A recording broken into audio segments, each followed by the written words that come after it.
Hi, everybody. My name is Roger Green, and I'm general editor of the New Polis. Thank you for attending today. This is our largest critical conversation so far, so we're really pleased. I'm also especially pleased because Tink Tinker is my former professor, and I chat with Tink all the time, regularly, about the issues that we're going to be talking about today. Um, and Tink and Barbara and I are all contributors to a new collection on colonialism and the dangers of colonialism to American Indian worldviews. So that's a forthcoming book edited by Miguel de la Torre. Today, I'm just going to give a couple of some introductory remarks about who Barbara and Tink are, and then we'll get going from there. So our presenters are in this order today will be Barbara Alice Mann, who's Onondawaga Bear Clan, also Seneca, is an associate professor at the Jessup Scott Honors College at the I'm a full professor, thank you.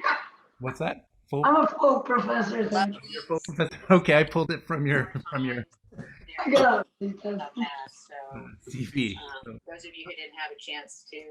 oh, can you please make whoever had the mic? Okay. Could anyone please mute yourself now? Yeah. Barbara Mann's full professor at the Jessup Scott Honors College at the University of Toledo. She's published widely in the areas of Native American history, women's studies, and literature. She lives and works in her traditional Western Seneca homeland of Ohio at the western tip of Lake Erie. Her books include Iroquois Women, Native Americans, Archaeologists and the Mounds, George Washington's War on Native America, The Land of Three Miamis, The Tainted Gift, Spirits of Blood, Spirits of Breath, and most recently President by Massacre. She's got a lot more books in there too, and articles as well. Tink Tinker is wazhazhe, or Osage Nation, a citizen. For 33 years, he was a professor of American Indian Studies at the Alice School of Theology in Colorado, where he still holds the title of emeritus professor. During most of that time, Tinker was the non-stipendiary director of Four Winds American Indian Council here in Denver. Tinker has abandoned Christianity as a colonialist and genocidal imposition on Indian peoples in favor of recapturing the traditional worldview of Native peoples. Although Tinker was trained in Euro-Christian theology and Bible, he's come to see the Native experience of the interrelationship of all and our ideal of cosmic balance and harmony as totally incompatible with Euro-Christian colonialist imaginary or hierarchy, one that sees reality as a Manichaean hierarchical struggle of good versus evil. He's the author of Missionary Conquest, Spirit and Resistance, American Indian Liberation, and numerous scholarly articles, including contributions to the New Polis. Tinker's important article, Red Skin Tanned Hide, A Book of Christian History Bound in the Flayed Skin of an American Indian, has importantly drawn attention to a book of Christian history bound in the skin of a murdered Lenape man gifted to the Iliff School of Theology, where it was proudly displayed for about 80 years from the late 1890s into the late 1960s. And there's more. You can read that article for more on that. So today, Barbara and Tink are going to talk about American Indian worldview, and they know a lot more about it because, as Tink said before we logged on today, that they both live it and deal with it in academia. So there's going to be some critique of identity politics and conceptions of American Indian worldview. And I'm just not going to say any more about it because they can speak for themselves. Thank you all for being here. I'll turn it over to Barbara.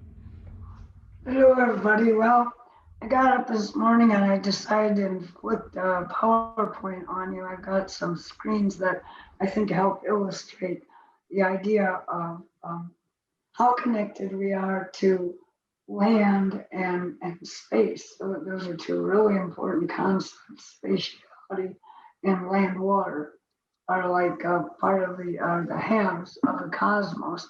And it's a lot easier to see it than to talk about it. So if I can find what I did with my PowerPoint here. Okay. All right. Is that shared? Can everybody see it? Yes. Great. That's good. Well, if I can get through it now. Oh, I don't know how to get through it. Let me unshare it, stop sharing, because somehow or another it's not advancing. I don't know why not. Do you know why, Carl? Where's Carl? Right here. It's probably not advancing because, well, I mean, it should advance. I'm not sure why it didn't. I'm not sure either because it was kind of important. One thing you might want to do is put each slide up and just then take it down and put it back up for the next one if you can do that. I'm not sure how to do that. Let's see. Barbara, are you sure when you take your cursor and hover it around on the bottom, are you sure you don't see any arrows? Sometimes you need to just like hover the arrow around on the slide so that you can see where the advancing arrows are. I am hovering. I do not see it. What about if you click on your computer, the arrow that's on the very bottom of the... Oh, there, I found it. Okay, good. Okay, all right. Well, first thing I wanted to talk about was Ohio, because I know that Westerners like to regard us as flyover country as well as Easterners, but that's not what Ohio is. Oh shoot, it's really advancing when I don't want it to. I've got pictures all over the right of my screen of participants. Is there some way to move the PowerPoint? Can you all see all of Ohio or not? Yeah, we can see it. We can see You it. can see We everything. can see it. Yeah. The whole state. Yes. Okay, because I can't. Just now, let me see if I can pull it up here. Because I can't see it because pictures. If you just click on our pictures, you can move the whole bar of people wherever you want on the screen, so it's out of your way. Oh, I didn't mean to do that. Or do I click on the bar? Hide thumbnail. Okay. It's in. Well, first of all, I wanted to explain what the woodlands are because most people who aren't Indigenous and aren't Eastern don't know. The woodlands refers to the Great Forest. The entire area that's in green there was forest, which the Europeans industriously took down step by step as they pushed west. Forests, of course, were very, very important to the ecology of the situation. If you look at Ohio, what I've got here is the 18th century layout of where people were, and people are still in those places, even though we don't have the reservations that were promised to everybody in Ohio in the Greenville Treaty of 1795, which, by the way, was not accepted by the majority of the Indigenous people. It was kind of put forward because Anthony Wayne was threatening to murder everybody if the people didn't sign. All right, so you see up in the north around the lake, you got a lot of Seneca and Onondawaga Seneca people. Ohio was the original eastern homeland of the Iroquois. A lot of people don't know that. Susquehanna there, you see up there near Macomb, Ohio, came in the 18th century, and we essentially gave them that land because they were no longer safe in the mid-Atlantic area because of a group calling themselves the Paxton Boys that were out on a murder spree trying to kill everybody. So they came running to Ohio, as Susquehanna did, asked for sanctuary, and we gave it. You'll see the Lenape there, big middle of the state. The Seneca and Lenape came east together. We were traveling together as two very large groups, ran into each other out there on the grass ocean, the prairie, and came east together because there was safety in numbers. When we came to Ohio, we took the northern half and Lenape took the southern half, especially the southeast. Later on, the Miami kind of encroached a bit on Ohio, but actually Indiana was the site of the Great Miami Confederacy. Fort Wayne, Indiana is actually Kekiunga, which was the capital of the Indiana Miami. That's how it's actually pronounced, Miami Confederacy. Cherokee and Shawnee were down the bottom, Cherokee along the Ohio, Shawnee along the western Ohio. And they were like the border patrol for everybody. We did have a few Tuscarora here. Now the land actually means something to us. The outline of the lakes means something to us. Lake Erie is a Iroquois Seneca word, and it's Western Seneca word, and it means panther. So the Erie, who are Western Seneca, are panther people. This is because Lake Erie is envisioned as a panther crouching to pounce on Lake Ontario. And you can see the Maumee River on the top northwest corner. It's right where I live. Maumee River is her tail, it's twitching. She's really eager to get pouncing. So that, I think, is kind of an important visual of what is going on when we look at a map. It's not the same thing, I don't think, as when Europeans look at the map. Ohio was the land of the three Miamis. And that was the Maumee, I don't have a map, Maumee in the top northwestern area, and the big and little Miamis coming up from the Ohio River into Ohio. Ohio is a very watery state. It has a lot of swamps and water. So one of the reasons mountains were created here was for a living space that would be dry when the rivers flooded. So Ohio is very much a part of a long Indian tradition. Let me see if I can get the share screen again here. Let's see if I can get down to, well, let's see, share it. All right. Let me show you this screen here.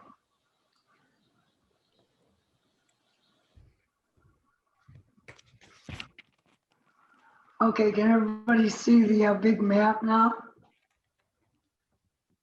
Is it sharing? Yes. Okay. This is a map that Cyrus Thomas did in 1894, and I want you to notice where all red clusters are. That was where the Great Mound cultural centers were. They went all the way from Lakota land, west of the lakes, all the way through to upstate New York, and all the way down into Florida. And there's an actual reason that they are going in that particular area, is they're following the rivers.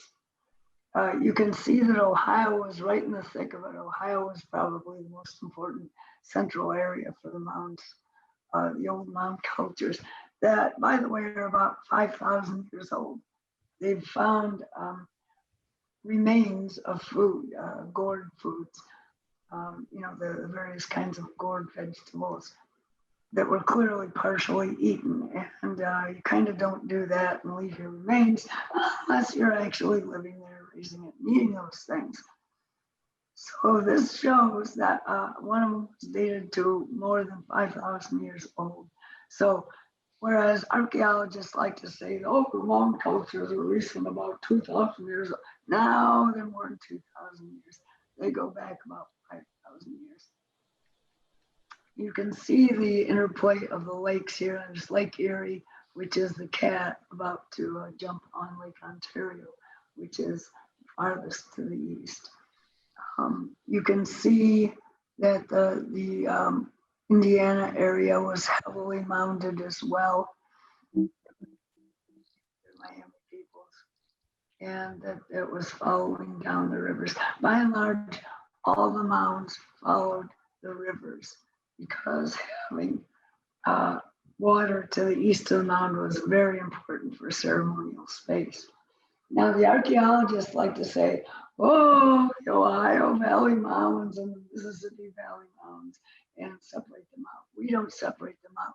We see them as one thing, starting up there in Pennsylvania. This is where the Mississippi starts in Pennsylvania, going in the Allegheny River, going down the Ohio River, which connects to what's called the lower Mississippi all the way down.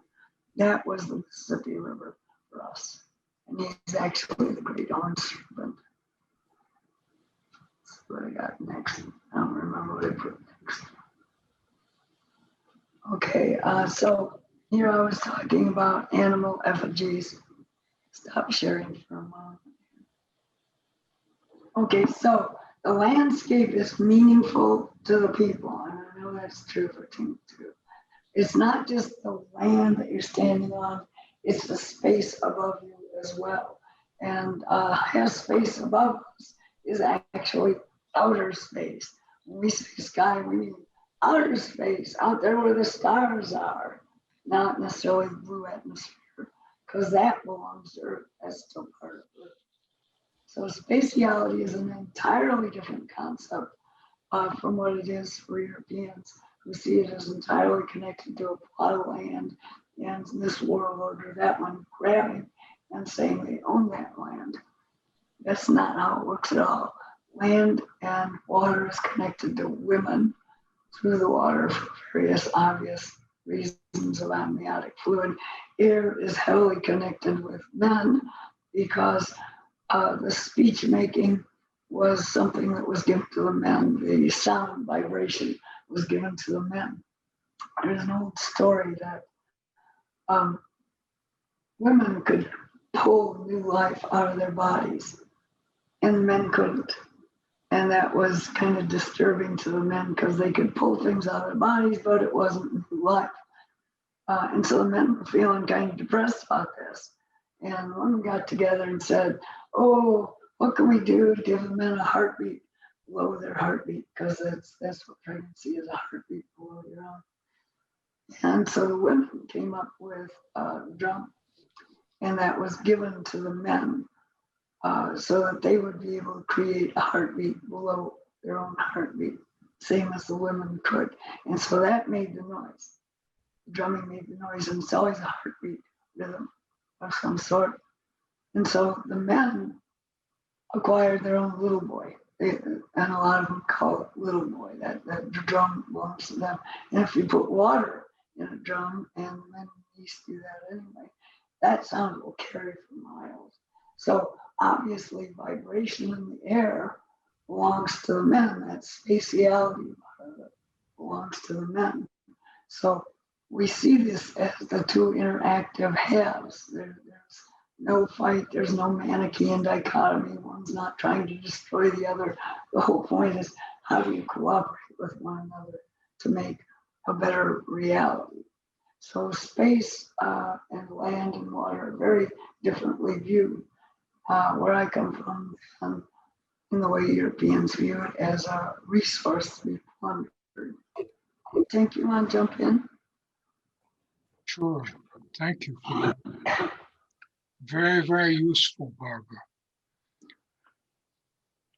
I want to say that what Barbara is pointing to is something that I call a radical difference in worldview between American Indians on the one hand and Euro-Christians on the other, using the cipher Euro-Christians as a more sociological, precise reference than the old, almost useless color code white people. Yeah.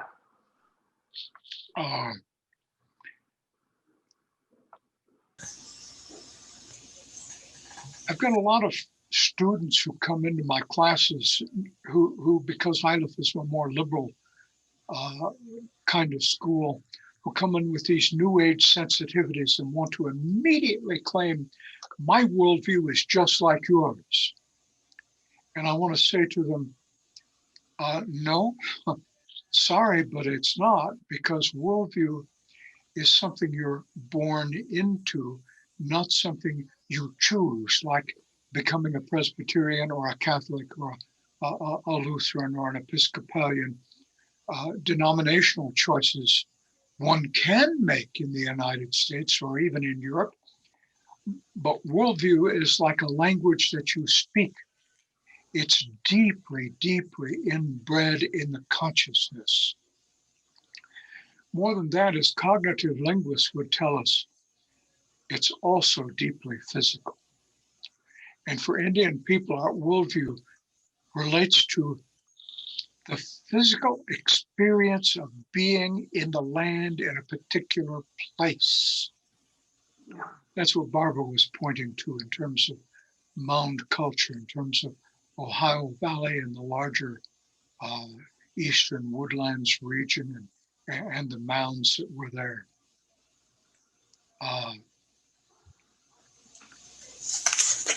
I want to suggest to take it a step further that there are a number of ways of getting at this worldview difference. One is that the Eurochristian world is entirely temporal in its thinking. That's the ordinary. Spatiality is subordinate in Eurochristian world. Our thinking tends to be spatial, first of all, and the temporal is subordinate. We see the world around us as in terms of place and not in terms of time.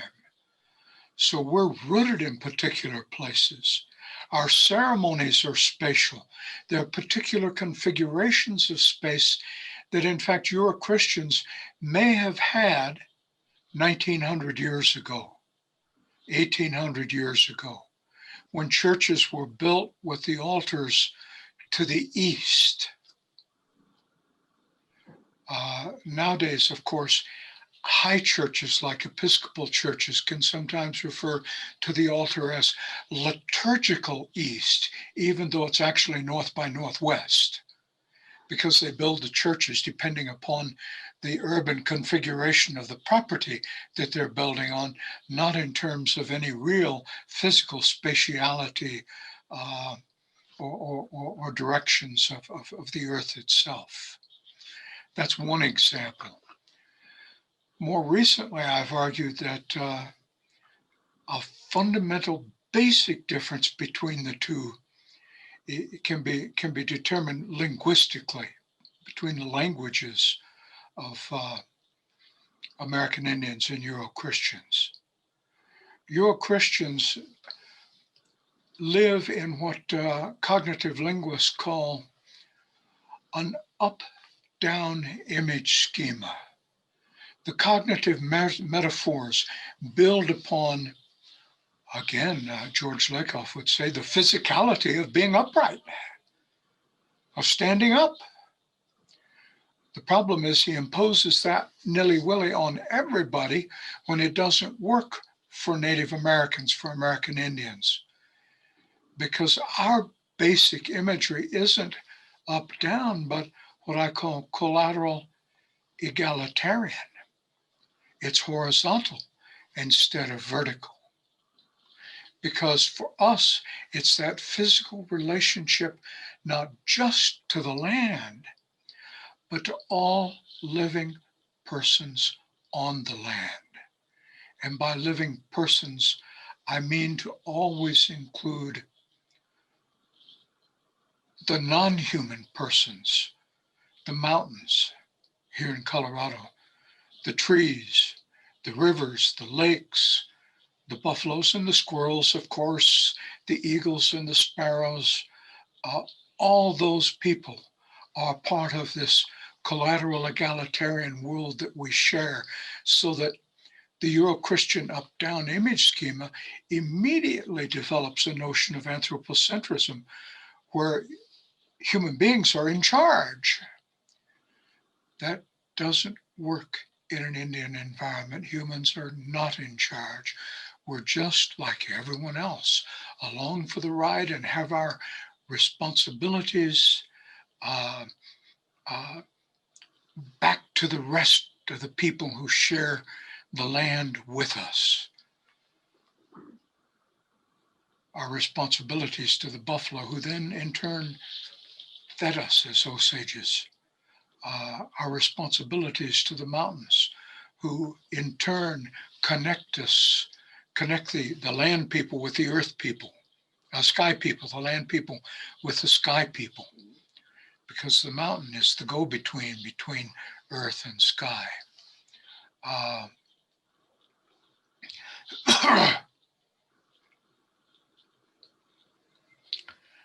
When I present this to theologians, they think they got me between a rock and a hard place, because they immediately say, yeah, but Tink, you people had chiefs. Certainly you did have an up-down image schema. See, it works that way in the white world. And you have a president, a Congress, states, and eventually you have all the people, the voters, right? So it's an up-down image schema, a hierarchy, a CEO, middle management, and the labor class. The bishop, the ministers, and the lay people. That up-down image schema is there whether we're talking about politics, business, or religion.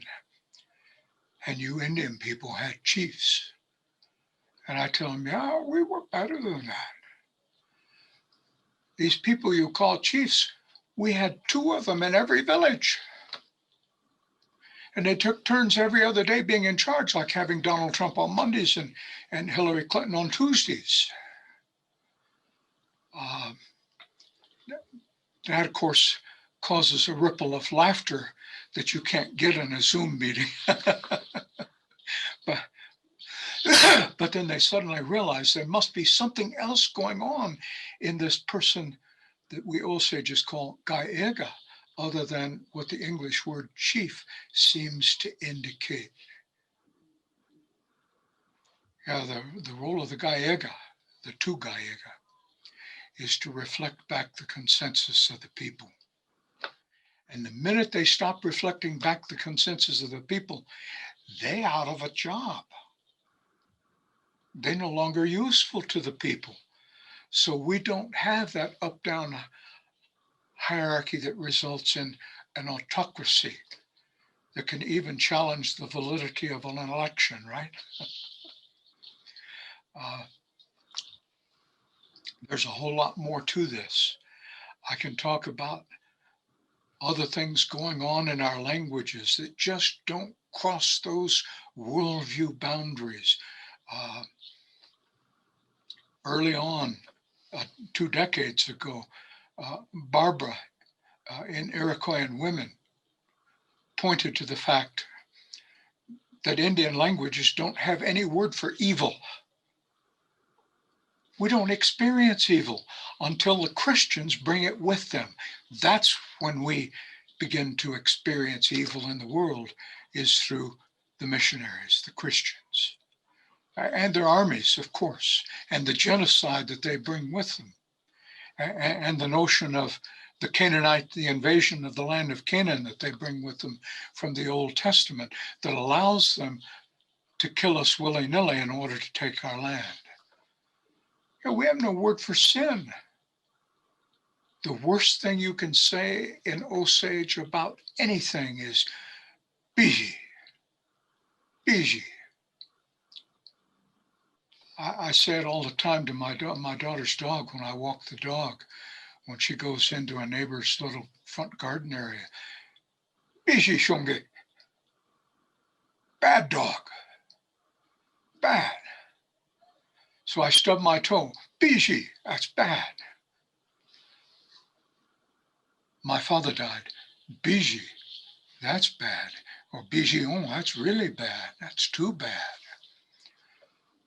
That's the closest we can come to your word evil in our languages.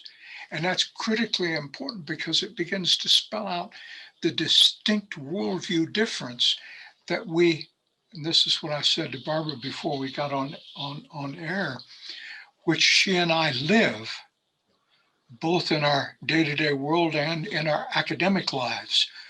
We live that reality of there not being any evil. In the Euro-Christian world, of course, it's deeply embedded in the worldview Not, and I don't mean Euro-Christian in a religious sense, I mean it sociologically. The cosmic struggle between good and evil is deeply embedded in US foreign policy. That's clear, right? There's always an evil that the US foreign policy is focused against. It's never us, because the US government is kind of, and the US people are kind of like Christ, sinless in the rest of the world. It's the communists that are evil. And before them, the National Socialists or the Nazis in Germany. And after the fall of communism in 1990, suddenly it's radical Islam. And suddenly, the old ciphers that elevated Euro-Christians to the apex of human worth didn't work anymore, because radical monotheism, ethical monotheism it was called, suddenly came up against a brick wall, because the new evil in the world is radical Islam, which is, after all, monotheist. And as Barbara assures us already 20 years ago, the number one is dysfunctional. So this is the last word I'll leave you with. For us, the big distinction between worldviews is you all are focused on the number one, whereas for us, the key number is always two. What I've always called reciprocal dualism, and Barbara calls the Twinship Principle, so that we have to have both sky and earth, male and female, light and dark. And the fruition of the earth depends upon the balance and harmony of that pair of sky and earth, light and dark, male and female, always, in all of its different manifestations, so that there's never this cosmic collision between good and evil struggling for the life of the planet or the life of human beings, but rather we struggle in communities to maintain the harmony and balance of life around us. That's our responsibility, back to all of those relatives that live on the land with us, those non-human people who are doing their part to preserve harmony and balance as well. That's 20 minutes worth of a 10-week seminar, and we never finish in 10 weeks in a university setting, covering all those bases. Kakuna. No, we sure don't. Yeah, it's quite true. And I think that if you understand land the way that we see it, you'll see that the whole point, the whole responsibility of people, and that includes everything, is to maintain the balance, to keep the twinship always in the right balance. And there's a tension there, so we've got to make sure that it's coming together, whereas your Christians are just describing constantly trying to explode it, make it apart. So I got some more screens that I think are a little more meaningful. Oh, where'd it go? Come on. All right. Hopefully I'm in the right one here. Yeah.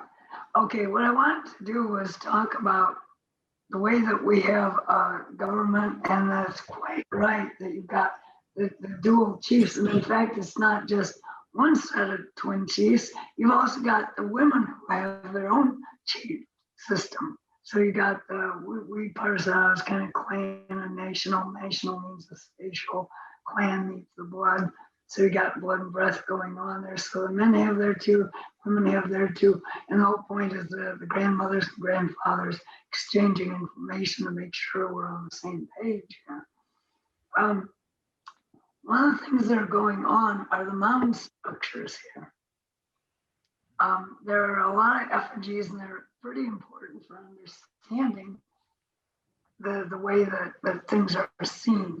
You've got symbolic designs and you got effigies, and the whole purpose of those is to connect space and land. That's the whole purpose of everything. So you see effigies, animals, and I put this beautiful eagle mound effigy and cover of the Blood and Breath book. The eagle himself is made of stone, which is absolutely earth-based. It's about as earth as you get. But he's inside a circle, and that's always a circle of sky because he flies. He flies, he connects. One of the reasons eagles are so important is because they can walk around on the ground or they can loft up into the sky. And you and I can't do that. At least we could, right, brothers? Actually, we could. What we had in the woodlands was balloon flight. Only certain of the more powerful of the shaman, the medicine people could take flight. And there's even a Shawnee tradition that describes how to make an air balloon and somebody taking off and going. You wound up holding the corners of the edges of his balloon part with your hands, so it was pretty dangerous. But you could look down, you could see designs like this, because this eagle is enormous. He's an enormous flying effigy. We also have the symbolic designs of the square and circle complex. This was part of a complex. And there's a little road there that would have led to the square. Nested circles and nested half circles. And I want to show you some of the designs. Earliest designs, I'm pretty sure the traditions all say they were the earliest designs, were the effigies. And this eagle, because he's in a circle, would have actually have been one of the later effigies. And he's a he because he's connected to sky. And you can see people on the causeway here. We always had these very wide streets holding things together, causeways they were. And we would pile up the sides of them pretty high. In this area, they would be like 10, 15 feet high. Why? Because if you're going to ceremony, you got grandma and the kids are running all over the place, and it kept the little kids from getting lost, and kept everybody from getting lost. You couldn't miss where you were going, kind of like the modern interstate system. So this guy is in Putnam County, Georgia. He's a late in the early period. We also have a lot of blood designs. He was an air design, a space design. This is blood design. This is the canals. These are Hohokam canals in Arizona. Women always built canals and mounds. The women piled the dirt. The men might have come up with some of the designs, but the women piled the dirt because women are connected with dirt and water. So somebody noticed that this was already available as the river, okay? And then all these little lines coming off, these are all the canals that the women built. This is more than just a series of canals coming off the river. This is actually a complement to the Cygnus constellation in the sky. And if you turn them in both the same direction, somebody here highlighted the star patterns, but you can see Cygnus, and you can see, as somebody did back in the Hohokam area, that this looks like the Earth herself. Mother Earth provided the replica of the sky, and the women helped her out because she got tired before she finished. So the women helped her make the wings, and the wings are all the canals. This is about as close as you can get breath connecting. And part of the job of humans to keep things going on is to make these connections. See, on the right, you've got blood in the breath. And on the left, you've got breath in the blood. If you see what's going on here. Also got the great horned serpent. He is really important in the East. I think he's pretty important throughout the Americas. This is the great Serpent Mound in Adams County, Ohio. It was saved in 1900. They were going to plow it under. At one point, all of the effigies had their twins connected. Great horned serpent is earth. He's about as earth as you can get. Men are better off not messing with him, but man, does he love the women. You can see that he's about to take a little trip. Have you ever seen a snake running out of his coils? This is what he's doing. He's running out of his coils. He's embarking on a journey, right? Archaeologists like to say that this thing off the edge here, oh, it's an egg. He has an egg of life in his mouth. No. That's his medicine bundle, for heaven's sakes. Everything, every person, and that includes the mountains of rocks, as we discussed, has a medicine bundle. Women actually carry a permanent medicine bundle in their wombs, right? You've got your medicine bundle going on. If you're a snake, that's a little bit of a trouble, because where do you carry your medicine bundle? How do you carry it? Well, if you're a great horned serpent, you extrude your horns when you're going to travel, and you sling your medicine bundle between the horns. And he's got his Ulan-Sudi stone right in the middle. That is a crystal, usually galena stone, that women use in ceremonials. So you can see that he's running out of his coils and he's about to take a trip. By the way, I mentioned the nested semicircles. Here's a couple. We'll look at those a little bit later. Those are also sky and earth. The smaller one underneath is the earth. This comes, the schematic, and all the schematics come from Squire and Davis. Monuments of the ancient Mississippi Valley, I think they call it, ancient monuments of the Mississippi Valley. Came out in 1848. They did a survey of all the mounds they could find. And the schematics are some of the only information we have left, because so many of these mounds were utterly destroyed. In 1905, I believe it was, there were still 12,000 mounds and mound complexes in Ohio. By 1950, that was down to 5,000.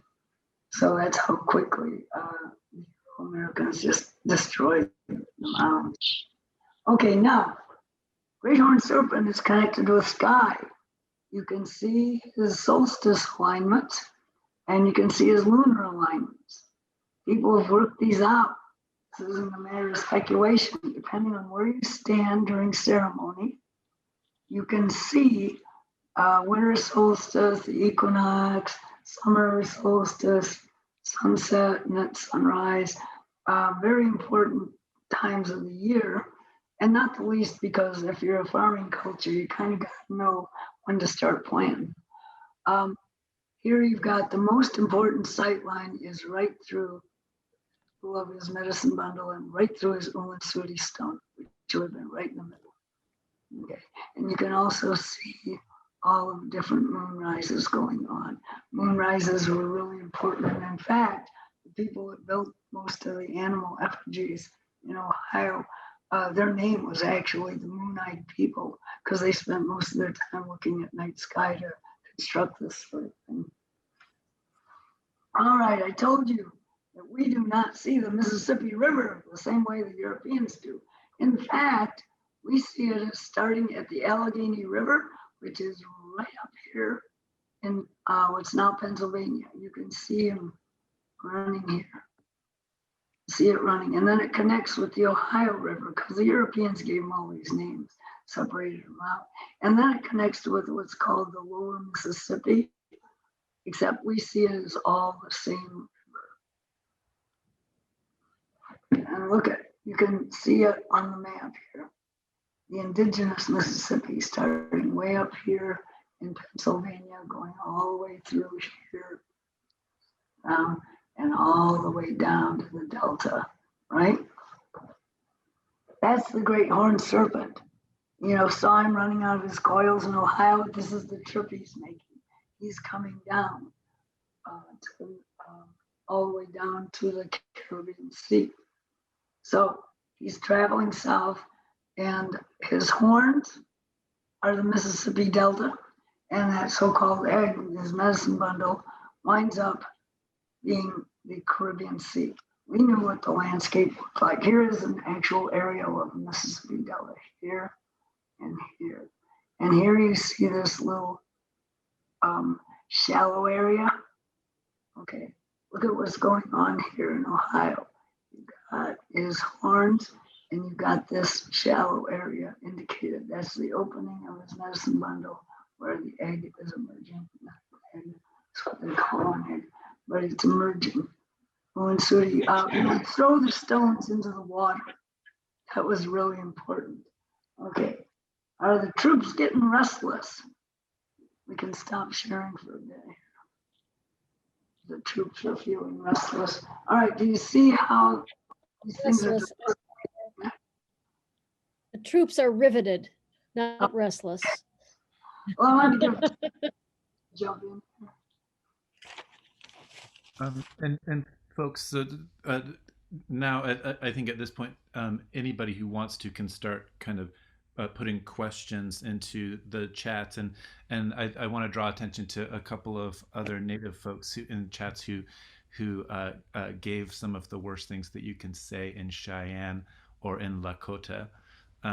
So I'll just draw your attention there, and I'll just take questions as like kind of first come first serve, and I'll turn them over to people, and that maybe can cut some of the talking over of people. But Tink, maybe Barbara just talked for a while. Did you want to expand on any of that stuff, Tink? Yeah, I'll say a little more, but I am looking forward to getting people involved in the conversation too, and hearing, especially from other natives who happen to be participants in this. I suggested the first time I spoke that we're spatial people. And Barbara, in both of her talks, has underscored that dramatically with her maps of mounds and the mound culture.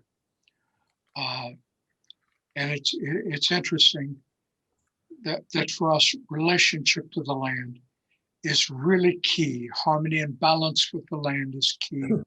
Marking the land is key. Here in this part, a lot of this stuff has been erased by the Euro-Christian invasion. The mounds were dismantled. So the invaders used rocks from the mound to build fences and build houses, and simply took them apart so that they could level the ground out and use it for planting, or they were destroyed in order to do minerals extraction. But in this part of the country, here in the West, we still have the most dramatic representation of that is the medicine wheel up in Wyoming. But even though the attempt has been made to erase that part of our living, our relationship to the earth, it still exists in the deep structure of our minds and our behavioral patterns. So that when we create ceremonies, when we go out to make ceremony, we have particular ways that we do that. 1978, I started going into San Quentin Prison in Marin County, one of the roughest California state penitentiaries, to visit with Indian inmates. And already there, natives were beginning to argue about what direction the sweat lodge should face. It's so serious in many federal prisons that they've allowed inmates to build two separate fireplaces with one lodge, a fireplace to the east for an east door sweat lodge, and a fireplace to the west for a west door sweat lodge. But the important thing is that the design of the lodge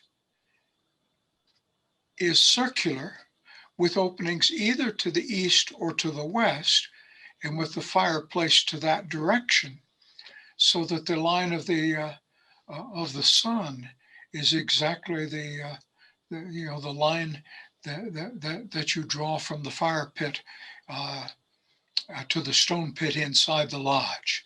It's an east-west line. Same thing happens in dances. Dances like the sun dance or the green corn dance. The sun dance typically in the plains, the opening to the dance arbor is from the east, and the dancers come in that east door just as the sun is rising above the horizon in the morning. Spatiality is incredibly important. Whereas for Christians, it's always temporality, right? Mass starts at 9 a.m., 10 a.m., 11 a.m., and noon. And they last 48 minutes each, so we can get people out the door and the new crowd in. If you're a Protestant, the liturgy's 59 minutes and 59 seconds. Any longer than that, and you might be out of a job pretty soon because people have learned habitually that they can't sit any longer than that. And so, a lot of Euro-Christians would come drop in at Four Winds when we were having ceremony downtown where I was doing ceremony for 25 years. And after an hour, they get real fidgety. And after 2 hours, they would get up and excuse themselves and say, "I'm sorry, but we have reservations at the Pancake House." Our ceremony would last as long as people spoke because, see, it didn't depend upon me. I was just there to coordinate traffic. It depended on how much was on people's minds because we went around the room in a circle to let everyone have their say. We would invite in the Wanagi, those relatives from the Wanagi world. In Barbara's book, she calls them spirits. And a lot of Indian people these days use the English word spirits. I have some problem with that because my understanding of the Indian world is that we're radical materialists, and these spirits have bodies. And I've actually seen these bodies. Yeah, they do. Yeah. So I call them Wanagi. I use the Osage word, which has a different set of meanings than the Lakota word Wanagi. It's a more holistic meaning in Osage. We'd call them in, and then we would wada. And the missionaries picked that word and said, "Oh yeah, that's your word for prayer. Why do we have to have a word for what you do? Prayer's an up-down image schema. We're praying to that male sky god that you all think is the one." And of course, they also want to know, "Oh, Tink, what's your Osage word for God?" Because languages are just different codes for a human universal. Not. So I wrote the article years ago now, why I don't believe in a creator. Because, as Barbara says, the number one is untenable. It doesn't work. Everything becomes that up-down image schema. If you have the number two, then you have up and down, working to create balance and harmony in all of life. So we quit using the word pray at Four Winds eventually. And I use the Osage word wada, which simply means talk. We talk to our relatives from the Wanagi world, who after all were on that same collateral egalitarian horizontal axis as we are. They're not above us. They're not below us, even though they might be sky Wanagi or earth Wanagi, spirits of blood or spirits of breath, Barbara's book. But we're all on the same plane. The Wanagi just have access to different energies and different skills than we do. Hence, they bring things into our world that we can't access except through them. On the other hand, as Albert Whitehat used to insist, they need our help too. They need human help because they can't come into our world to help us unless we invite them in, either in a good way or a bad way, so that we're working together to create harmony and balance, ideally, in our ceremonies.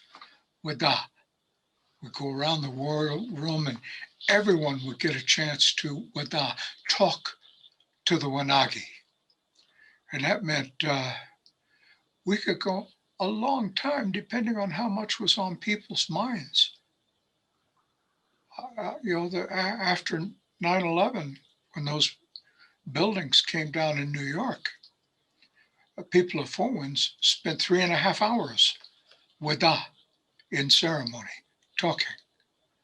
And we weren't done and ready to eat until everyone had finished saying everything that was on their mind.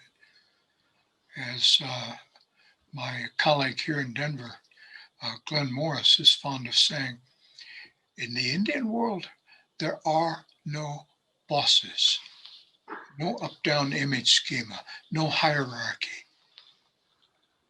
No one can tell anyone what they need to do.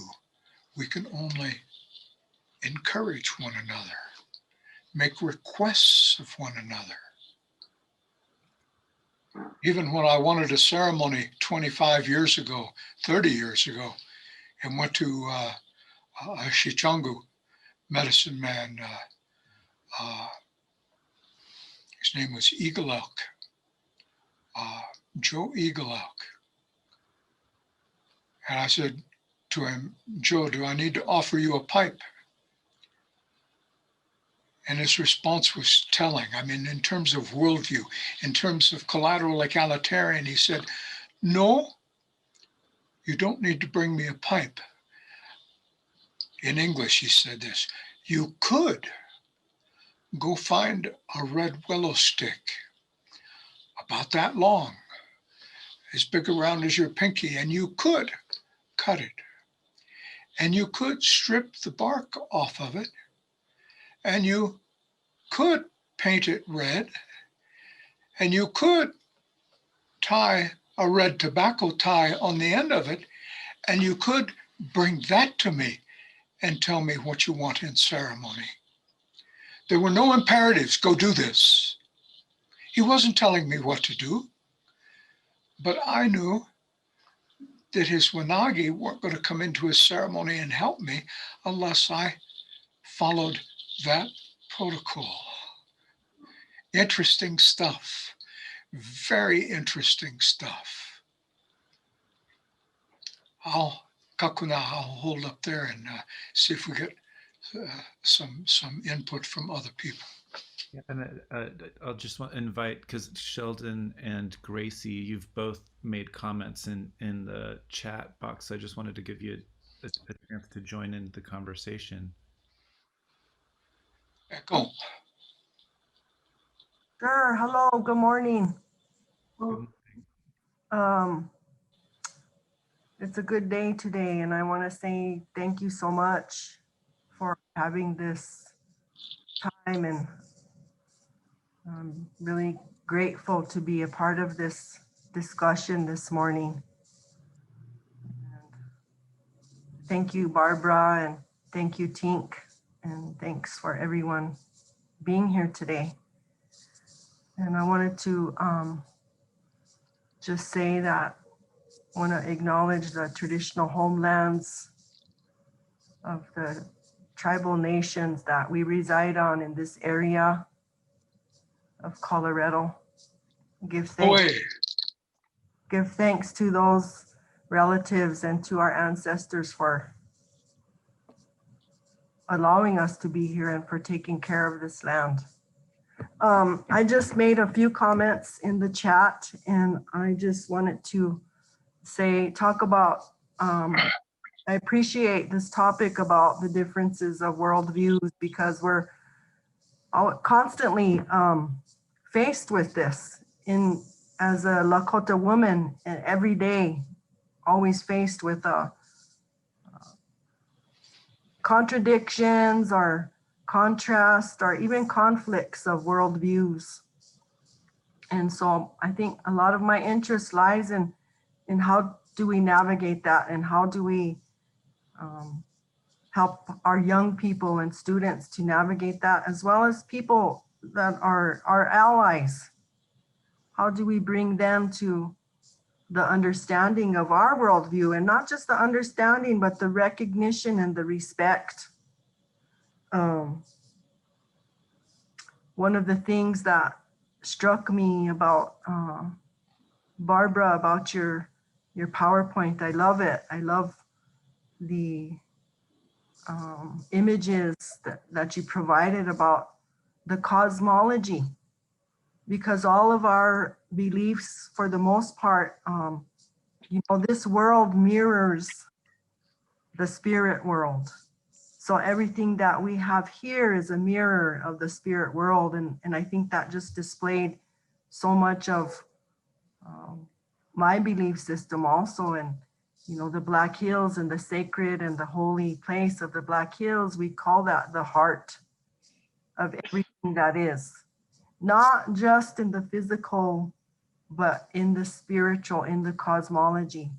So I really appreciate what you brought today, and I'm so grateful to be here and to learn that and to be a part of this conversation. Pilamaya. Kashiachi, Gracie, good to hear your voice and good to have you with us. And thank you for remembering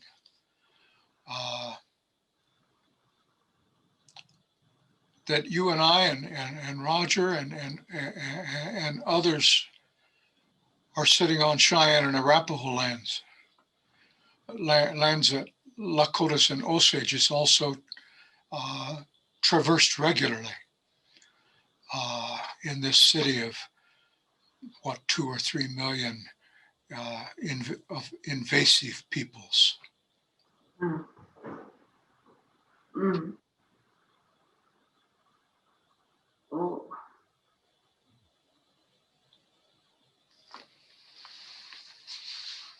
I have some more pictures, since people seem to like them. I didn't want to bore anybody, but since people like them, I got some more things to show you.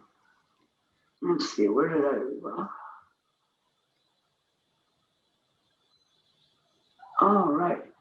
Okay, let's look down here.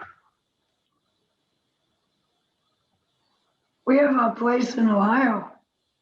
It was my old Wyandotte relatives, Wyandotte now. The Onondawaga Caverns. They're right down there near the Columbus, which was named for Columbus, as you say. And you're quite right.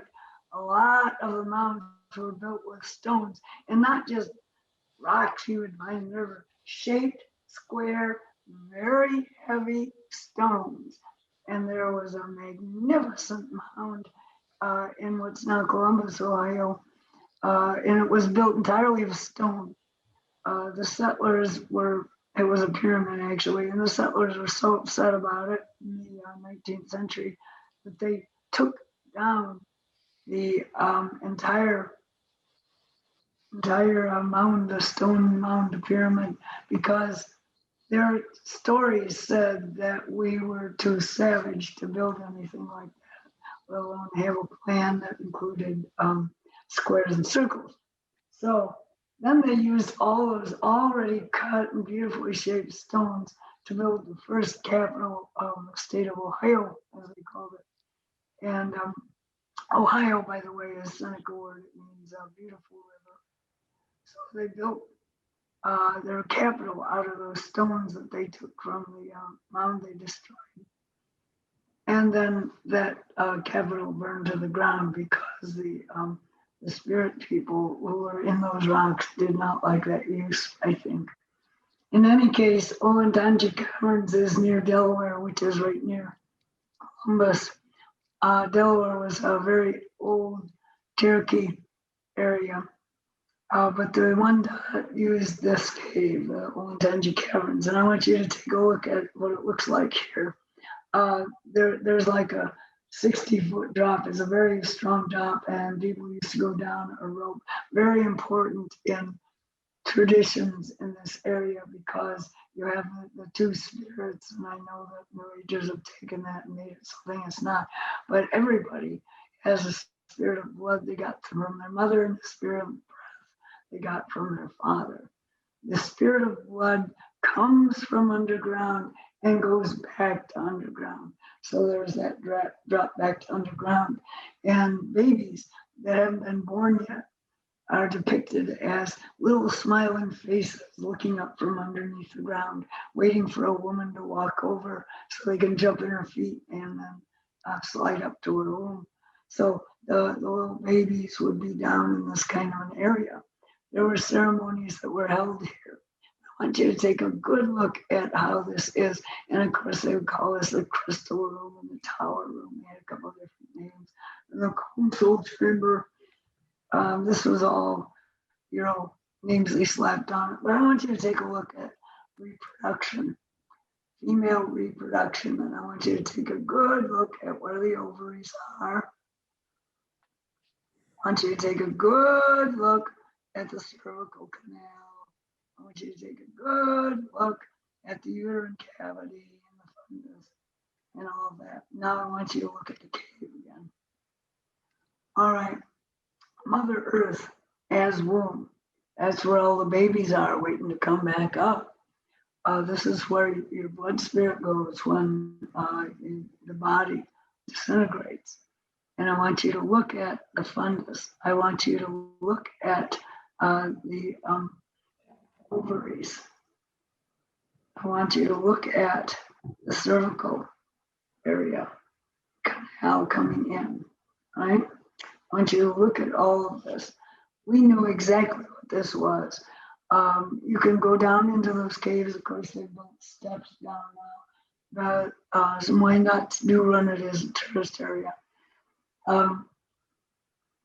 Archaeologists found the remains of a little baby, maybe a couple months old, his poor little bones in a crevice there. It was in one of, I forget which of these two branches it was in, but it was in one or the other. And that was not a burial that somebody did in a hurry, blah, blah, blah. That was a woman inviting her poor baby to come back to her, to be reborn, to come back onto her feet and into her womb so that she could bear that child again. All right, there are a lot of symbols of cosmic balance. These are primarily Cherokee. Cherokee build roundhouses and square houses for summer and winter. But the sky is the circle of breath and the square is the blood of earth. Those are the representations. There will be a causeway connecting these two. Also have the nested circles and semicircles. This is a view from top down here on the left. This is the back of Turtle rising, Turtle Mother Earth rising from the ocean. On the outside, and the middle part here is the atmosphere, but the outside is the circle of sky around the earth. Here, we're looking in profile. This is the back of Turtle rising from the water, and this is the sky overarching. The turtle carries this land on her back. All right, you see these motifs everywhere. Here are the circles. You can see the circles. And we always had what the archaeologists call a moat. It was water around. It's very important to have water typically to the east of any ceremonial mound complex because that was spirit protection. Spirits of breath had to cross water to leave to get on the Milky Way trail. Spirits of blood could not cross that water to get back into the ceremonial space. So you will see rivers and you will see causeways. This is Lenape. They perceive of reality as like an onion layer. You keep peeling, there are layers of consciousness, reality, spirit. And then when you get to the very center, right here, you've got earth. So it's like peeling away the layers of reality. It's a very interesting one. This one's down there in Kentucky. This, you've got all kinds of things going on here. You've got the circle square complex, and there's always a causeway. And these are very large. These are very large acreages. Here, you've got the circle of sky surrounding the square of earth. And here you have a really interesting development. You've got water connecting directly with sky. Water and sky, that's very interesting. Here you've got the semicircle, the turtle rising and the sky around him. Okay.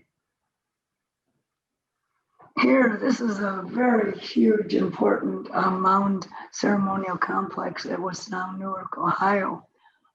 All of this was destroyed. Everything was destroyed. The only thing that remains is the circle and octagon. It's an octagon because the Cherokee had 8 clans. So instead of square, they had the 8 clans. One of the clans died when the mound builders were thrown. So they now have 7 clans, but at that time it was 8. These are not distorted because they couldn't draw an octagon right. These are distorted because depending on where you stand, the observation mound, depending on where you stand, you can cite different events through each of these little mound openings. This is where the people would enter ceremonial space. Each of these little mounds here marked a period of the sky, the night sky, for spotting what was going on. This is a very important piece of water because, again, it protects ceremonial space. Here, you've got the circle mound. This is still here. They call this the eagle mound. It's not an eagle. It's the foot of the thunderbird. Okay, the cloudland eagle is what we call him. Thunderbird is kind of what archaeologists use. His foot, the ceremony that was conducted there was so powerful that the cloudland eagle or the thunderbird came down and he just touched the ground because he's sky. It's hard for him to touch the ground.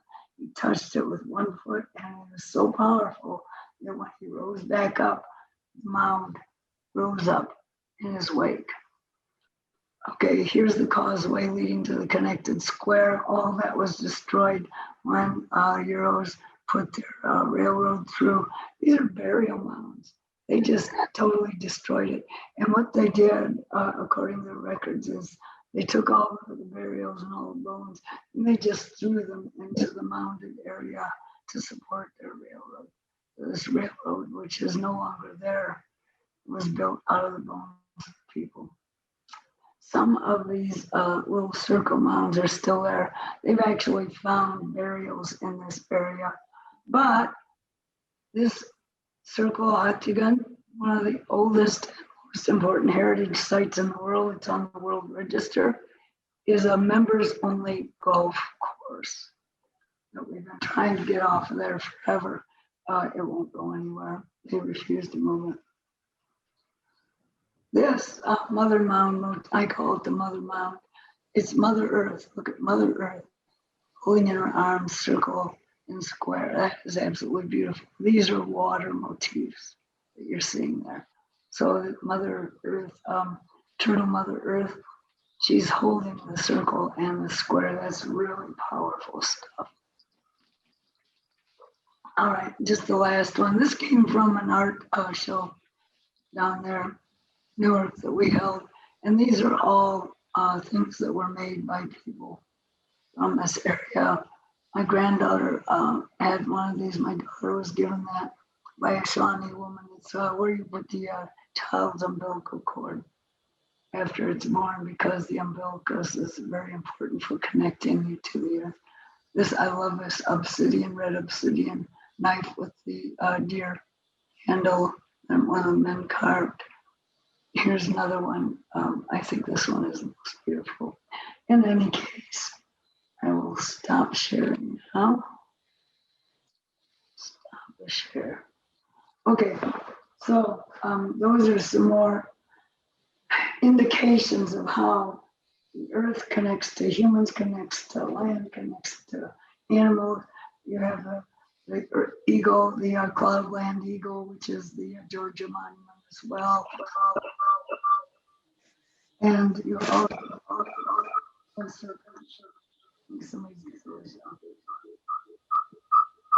don't know you, what that is. I don't know what that is. But the spatiality and the way it's used is ceremonial space. And there's not an inch of Turtle Island is North America, you know, the turtle swimming north. And then you've got Mexico and Central America is the tail. And then South America is a fish swimming up to attach to the sea turtle is carrying us about. So that's the way that we envision this sort of thing going on, and the stars are connected to Earth. When I was a kid, we'd go out at night and kind of mimic ceremony. We were just kids. Whatever constellations were up there, we'd take sticks and we'd commemorate where that was. And you can find under the mounds the pattern of the stars. You can find under the mounds, and archaeologists have found these, and they're all spooked. They don't know what it means. But there's sticks that were under those mounds. I think they were part of stabilizing the mound, the dirt, but they mimic the patterns of the stars when that mound was built. And the men would have done that because they would have been, they were by and large the astronomers, because that's a man job, that's a breath thing. And so they would have probably emplaced those sticks, because again, wood, that comes from man part. And all the standing men that were cut down are matters of great grief, because when a young man dies, his breath spirit, if he's going to stay and guard the people, goes into the trees. And when they say the false face, oh, they're called false face, those are not false faces, they're not masks. That is the face of the spirit that's in that tree. That's the face of that man, that young man who volunteered to guard the people. So cutting down all those trees broke everybody's heart.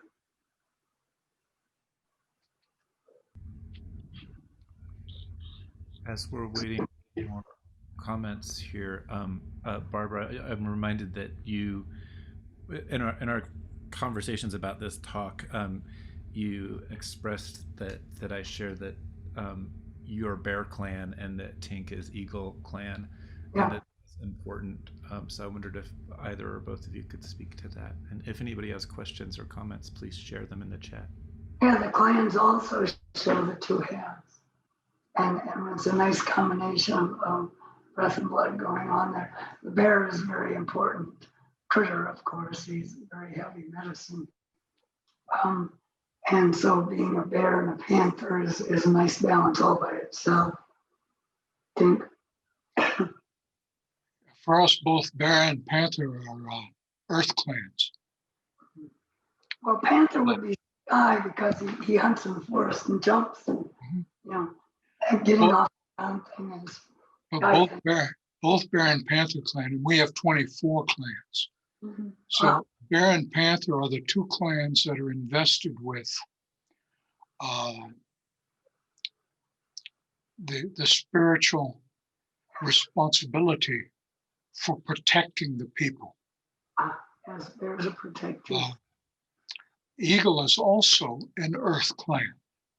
Mm. And it connects sky and earth. Yeah, it would.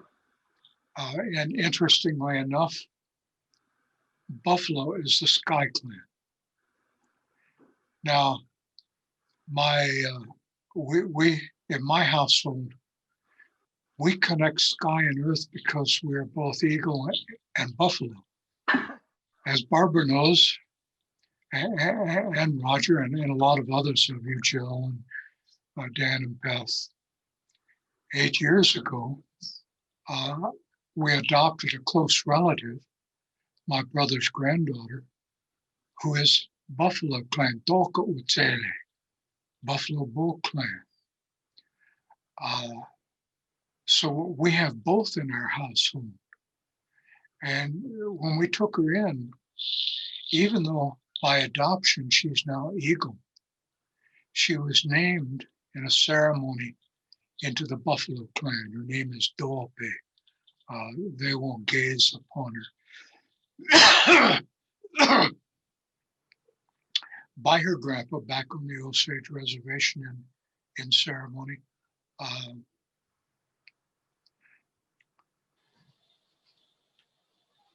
And in our world, in our land, in our villages, traditionally, is destroyed, of course, by the missionaries and by colonization. The earth people lived on the south side of the road. The sky people lived on the north side of the road, with the road representing the path of the sun, east to west. And the two chiefs, one was sky and one was earth. They lived in the center of the village in large lodges across the road from each other. Large lodges because they might have to host any guests who come into the village. And they're responsible for gifting the guests who come into the village, feeding them, and giving them a place to lay their head at night. So important role being a Gallega, the strange word chief, because chief immediately brings this image of up-down image schema to bear.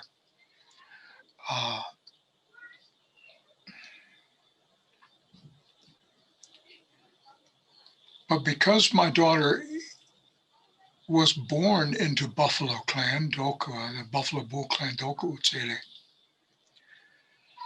I had to teach her when she was 50 months old, 4 years old, just barely. You're left-sided. You put your left shoe on first. You tie your left shoe first. So don't pay attention to your dad. I'm Eagle Clan born, so I'm right-sided. And I put my right shoe on first. My right arm through a jacket first. This isn't right-handed and left-handed, it's right-sided and left-sided. And it's a social device to help us remember who we are every moment of every day. And that's critically important, to remember whether I'm sky or earth, and to walk the earth that way and walk in balance with the others in my community who are on the other side of the road. And having a Sky Clan daughter helps me enormously live that in an urban environment where all the other pressures of urbanality would be inclined to erase that distinction and allow me to forget who I am. But that lives deep. It's ingrained in us way back. And now it's ingrained in her. And she's now in 6th grade, middle school, her first year in middle school. And she's attending a school in Denver, remote, by the way, it's all distance learning because of COVID, but a school called the American Indian Academy of Denver. And I don't know if Gracie's still with us, but my daughter is learning Lakota, not Osage, because they have a Lakota teacher in this school, and she's pretty good at it. That's good to hear. I'm still here, Tink. Thank you. And, that's great because you and I both know that our languages are very similar. Same Very language, close. yeah, same language group. And I'm happy for her that she's able to learn that. Yeah, a lot of words the same. And her grandpa is bilingual, Osage and Lakota both. He was adopted up at Rosebud 40 years ago. There's a question from Sheldon Spotted Elk. Sheldon, do you want to ask it yourself, or I can read it out for you? But I'll just invite you to ask it yourself first. Certainly I could ask. Hopping on. Thank you so much. Great information. The question I had is about some of the concrete applications of this. And so I grew up I'm Northern Cheyenne from Lane Deer, Montana, originally. Living here in Denver now. But I just was curious about any of this work, being able to translate worldviews. And I know primary sources, especially in the legal arena, being ceremony, elders, song, dance, using that to translate to build institutions. Of course, tribes are sovereign governments now. And that's, I think, a different worldview that kind of adds on top of what we're talking about is the cosmological worldview. But have you seen very much work as far as translating that and making institutions and law more proximate to culture is the direct question. Now, hopefully that makes sense. So I'll wait for your answer. Thank you. Thank you, Sheldon. I'm going to say a few words, Barbara, if I can. It's really complex. We live in a late colonialist period.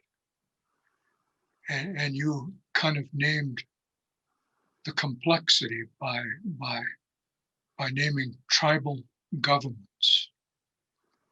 Got to remember that tribal governments are not our old traditional community governing structures.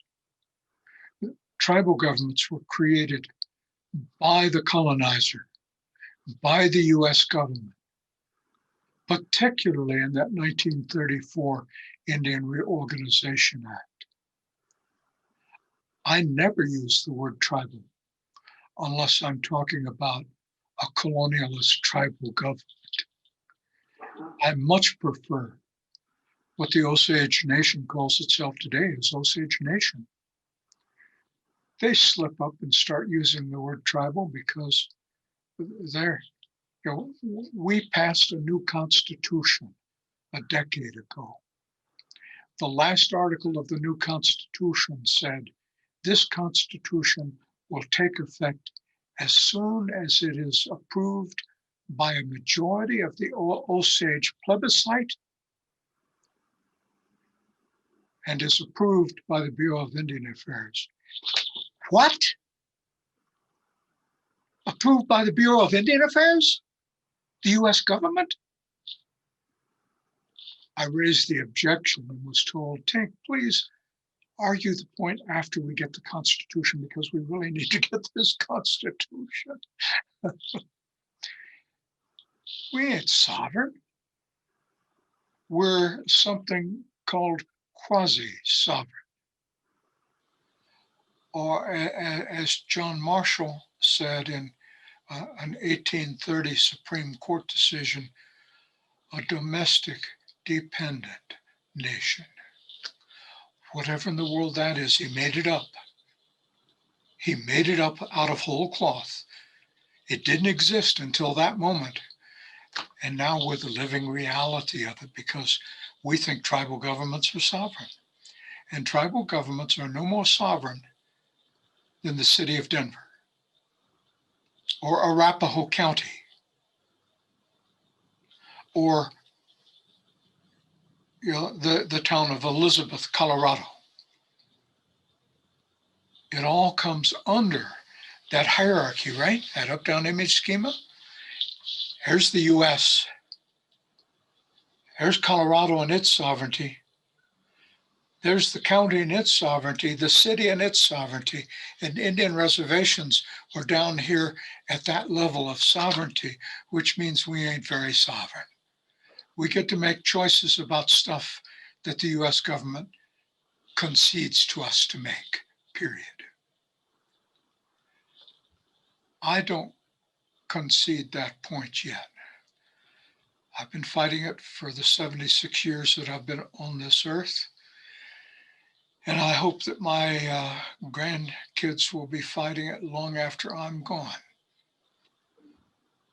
What we need is to begin to reclaim, and by the way, the new Osage Constitution, instead of 2 Gayiga, we now have 1 principal chief.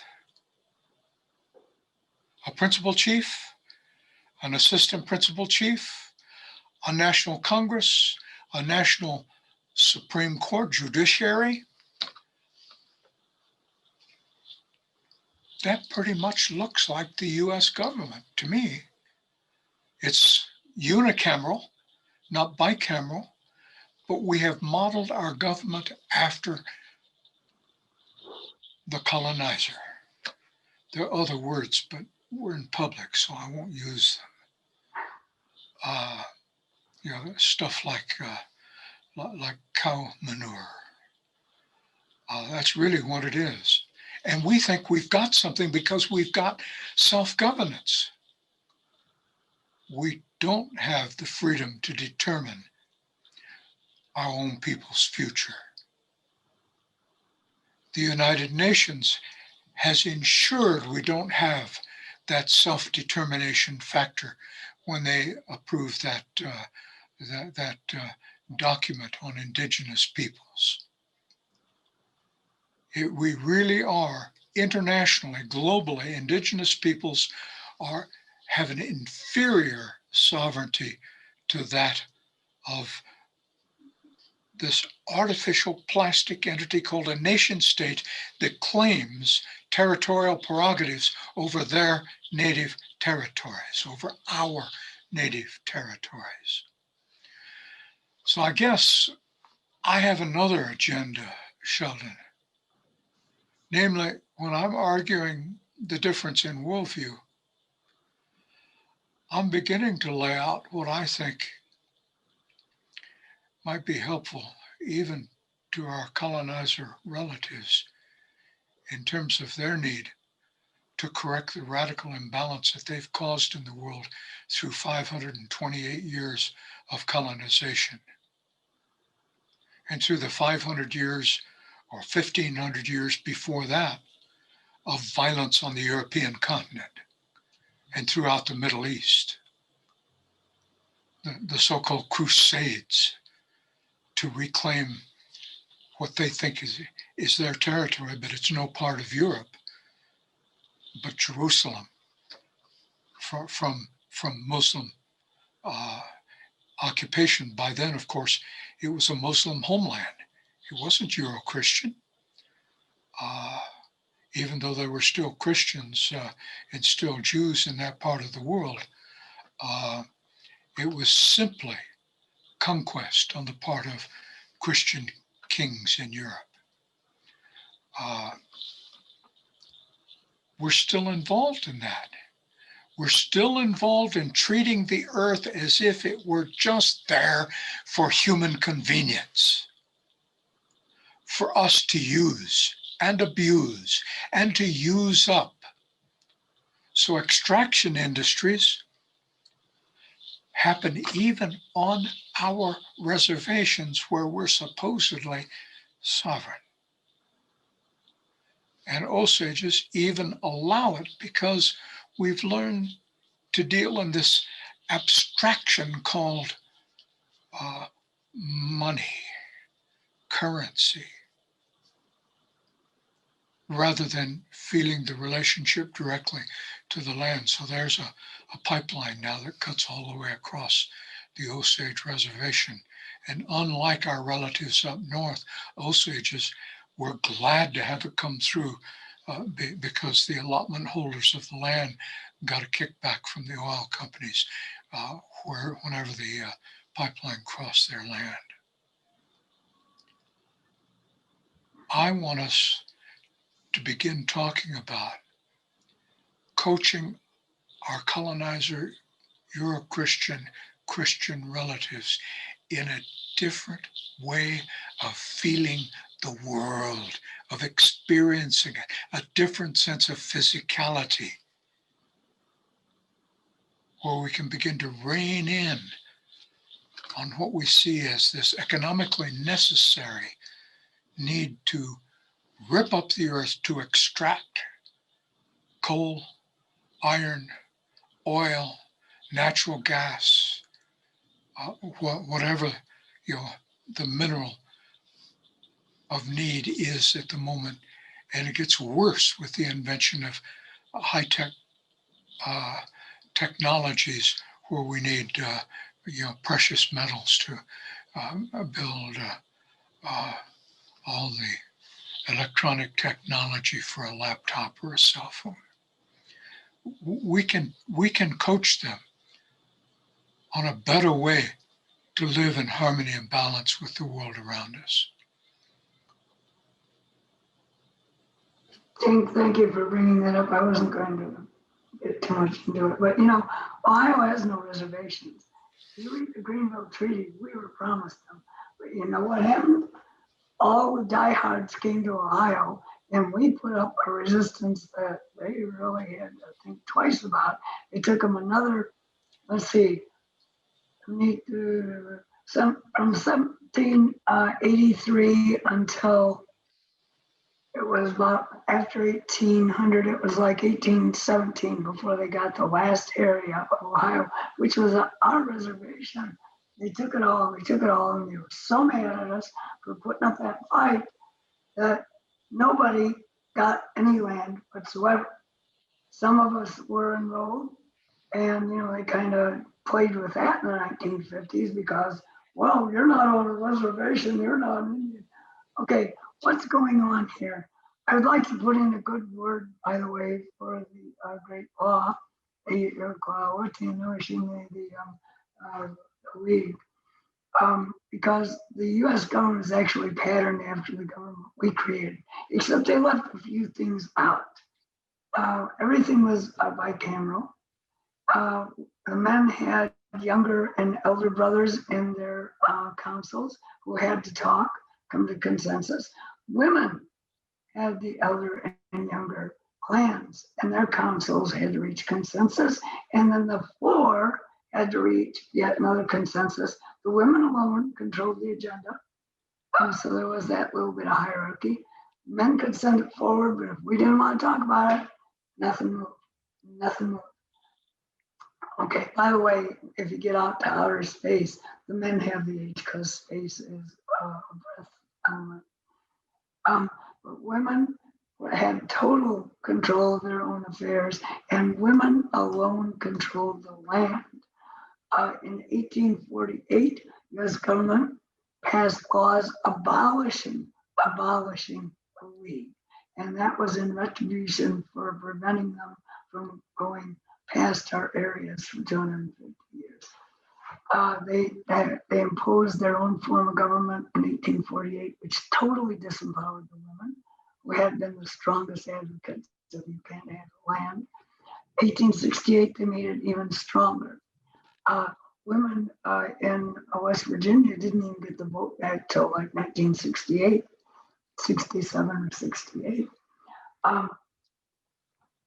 It's not necessarily the Iroquois form of government that they bastardized. That's the problem. The problem is the monetization, because we have a gift economy. It's not the exchange economy, which is based on rating. It's a gift economy, which is based on taking care of the world. We're not just giving to other human beings. It's if you take down a tree, you by God plant a tree. If you farm an area, you're very, very careful with land and you use it for more than 20 years before you move to the next along your circuit. Right? So there are very strict rules of land usage, and by the way, pipelines are not part of it. You were very careful about digging in earth because that was somebody's house, right? You were very careful about taking down a tree because there was a man in there. There was a man in that tree. So the rules that we had are completely ignored by all the so-called tribal governments of a few reservations in the East. And a lot of them, a lot of those governments get pretty high-handed, and a lot of people consider them complete neocolonial expressions. And I do agree with you, Tink, that that can't be the vehicle that we're using.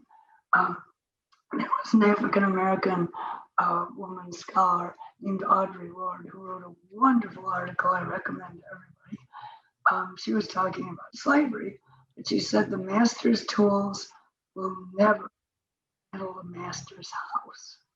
That's a really important concept. And so by going into law and using Western law, we're not dismantling the house, we're adding to the master's house, the invader's house. And I've always taken that essay to heart. I think she wrote it in the 70s, but it's still very pertinent. You got to be careful about the tools you're using because you can only build what those tools will build. And I agree with Tink, we need to use our tools to build back the old way. There are a number of questions in the chat, so I'll just kind of direct everybody's attention there. But in next order, there's one from Adam Locke, there's one from Carl Raschke, there's one from Andy Yost, and one from William Elkins. So maybe we'll just kind of go in that order. Adam, do you want to jump in and say it? I don't like to just speak for other people, so. I don't mind if you read it. Okay, Adam says, what role do ceremonies associated with particular places, like some of the effigies Dr. Mann shared with us, have in promoting a political order?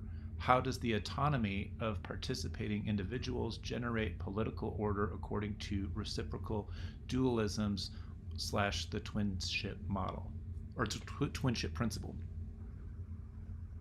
I'm not sure I understood the question. Did you, Tink? Can you try it again, Adam? Read the last part of it about the twinship principle again, Roger. How does the autonomy of participating individuals generate political order according to the reciprocal dualism or the twinship principle?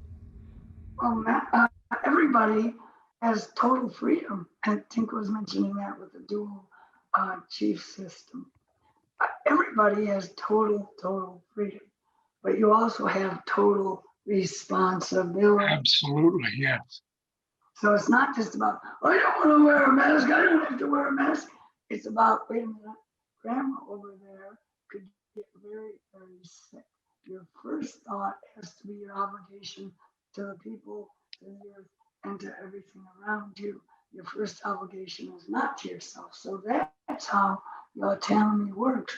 You have autonomy, but you also have a responsibility that goes along with it. Is that clear at all? When South Dakota AIM decided they'd go back to the Black Hills again for Sundance. For a number of years, they occupied a camp in the Black Hills, Camp Yellow Thunder. But in the early 2000s, they decided to go back deeper into the hills, into Wind Cave National Park. And so as a courtesy, Russell Means went to the park superintendent at Wind Cave to announce that they were going to do this and what the dates were. The superintendent said, well, we can't allow you to do that. And Russell said, we didn't ask permission. We're telling you when we're doing it. And after a much longer conversation, the superintendent said, well, okay, and announced that his rangers would be keeping an eye on this massive encampment that was invading the Black Hills. And Russell said, no, we know how to leave the land the way we found it, and it will be left the way we found it. Your rangers are welcome to come into our camp. Please tell them to lock their weapons in the car because they will not be allowed in our camp. And he had to re-emphasize that because the superintendent wasn't sure that he could send his rangers into an AIM encampment without weapons. But they continue to have that dance. It's now led by a number of, at least 3 of Russell's sons. I guess that's real sovereignty. They didn't go to Pine Ridge government and say, help us do this. They circumvented all those institutions. Nor did he do it as an individual. He did it as part of a communal whole. And of course, over the years, Sundances have proliferated on those northern reservations. One year, was a good 10 years ago, I was up at Pine Ridge and they told me they had counted 32 Sundances on that reservation alone, which is to say a lot of families began hosting their own Sundances because the large Sundances tended to become a little too out of hand, a little too much, not enough room to actually wada with the Wanagi who came in to that Sundance altar. So the AIM Sundance was just one of those. I was there 2 summers ago. I was there. Last summer, of course, it got canceled. But I was there 2 summers ago, and it was a wonderful thing to be up there in the middle of the Black Hills, in the middle of the tall grass, and to be camping up there with people.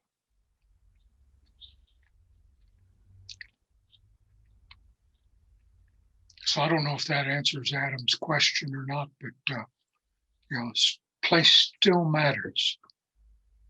Yeah, that the Wind Cave is the place of emergence for Lakota peoples. Carl asked me to pass on his question, but Andy Yost has a question. Andy, do you want to speak it yourself, or Hi, Andy. How are you? would you like? Yeah. Hi, Dr. Tinker. Dr. Green, I'm happy to just ask it if that's okay with you. I don't want to break protocol. I'm getting the go ahead. Okay, great. And Dr. Mann, I just want to say, personally, it's a privilege to get a chance to speak to you directly. I was also a student of Dr. Tinker's and read closely your work and continue to do so in the work that I currently do as a lawyer for the federal government's Capacity Building Center for Courts. One of the things that I do with my colleague, Sheldon Spotted Elk, and this is an old lawyer trick, he didn't actually tell you he's also a lawyer. Somebody's got to be a lawyer, I guess. That's right. I know we're usually embarrassed to say it, which is why, but I wanted to just, put him on blast there for a minute. He and I work together in a number of capacities.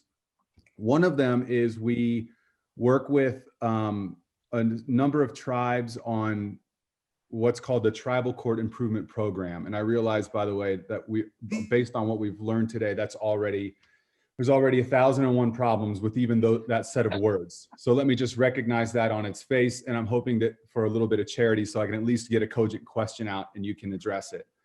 Part of our work, a large part of our work, is helping, or at least trying to help tribes develop for themselves I'm going to use the term court systems, but systems that can address and manage child abuse and neglect, instances of child abuse and neglect. So the sort of shorthand way, the Euro-Christian way, let's say, of saying that is helping them work on their court systems that handle child abuse and neglect cases. So that's just by way of context. So my question actually is more of a worldview question for both of you. My question is essentially, what is justice on the Indigenous worldview? And if justice, the word justice is an inappropriate term, to use your language, Dr. Tinker, coach me up a little bit. What are the right terms, and how might I, as a lawyer thrown into the Euro-Christian worldview, working with Indigenous tribes, how might I be useful in the work that I'm doing as I try to bring whatever justice is, or help inaugurate a more just relationship between our work on the Fed and the tribal side? I would want my friend Brett Shelton involved in a conversation about this. Brett's Ogallala and spent a number of years engaged in exactly that kind of legal practice on Pine Ridge, till he burned out, I think. You've signaled a host of problems that we deal with in this late colonial period.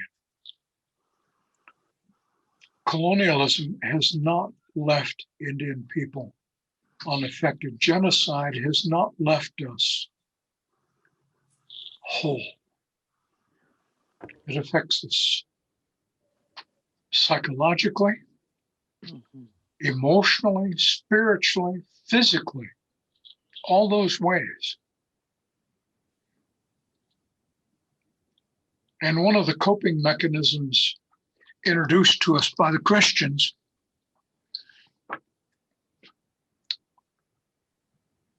is alcohol, and now drugs.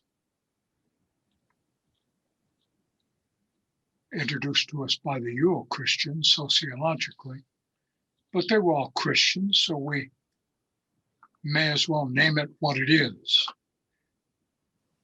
Alcohol was a tool of colonization. Mm-hmm. It was a way of attacking the self-dependency of Indian peoples. And it worked way too well.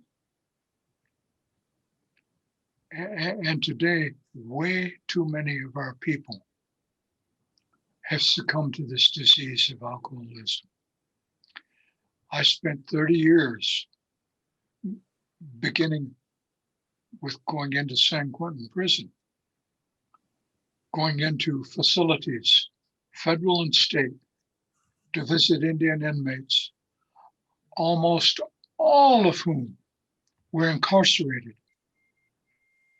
because of things they did when they were inebriated or later on drugs, but usually inebriated. That's the drug of choice, it seems like, for Indian people. That's what you're dealing with in family systems too, Andy.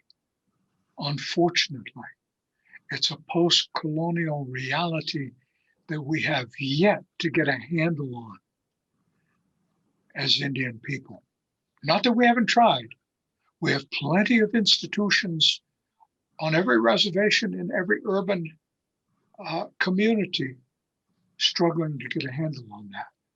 I spent the last 30 years pouring water in a sweat lodge ceremony, Iungli, sitting with the stones, or about half the people who came out to this ceremony with me were former inmates, and all of them struggling with issues of alcohol abuse, had sobered up and were struggling to stay sober.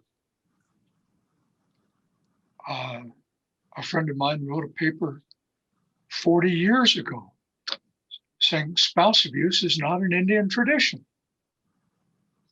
Just the opposite. It's only colonization, genocide, and alcoholism that introduces family abuse into Indian communities. And it starts with men abusing women, trying to live the Christian ideal of the hegemony of men, of the patriarchy. And you see, it never quite worked in our Indian communities because women never forgot they were in charge. Never forgot that they were the decision makers and not the men. Even if men were the spokespeople, the people sent out to talk to government officials. There's a story about people in Manhattan trying to talk to the Lenape and wondering why the Lenape showed up with women in their contingent to negotiate a treaty. And the Lenape looking at the Dutch and saying, "Where are your women? Don't you have any women?" Two different worldviews, two different ways of experiencing the world. And the Dutch asked the Lenapes, "What are you, a nation of women?" Putting them down, putting them in their place. And the Lenapes, to their credit, looked at one another and finally answered and said, "Yeah, I guess so." There's nothing more powerful than that. So that when missionaries begin to introduce this notion that men are the head of the household, that's really hard on the men. They don't know how to act. And once alcohol is introduced, they tend to act the way the Europeans act towards Indians, with some violence. And that's so deeply rooted that it's still going on to this day. How do we change that is our internal question that we are struggling with. We're not struggling with it, we really are. But it's very, very difficult when the reservation and even urban Indian communities are so rooted in desperate poverty. There are reservations where the unemployment rate is regularly in excess of 75, 80, 85, up to 92%. That's terrible. And that makes for this desperate need to find other ways to cope. And alcohol and drugs is one of the ways to alter the reality of, men have no way to support their families anymore. We can't go out and hunt anymore. And we don't have jobs. And the only money available, it seems like, is AFDC, aid to families with dependent children. So that it really changes the structural realities in our communities, the social constructions.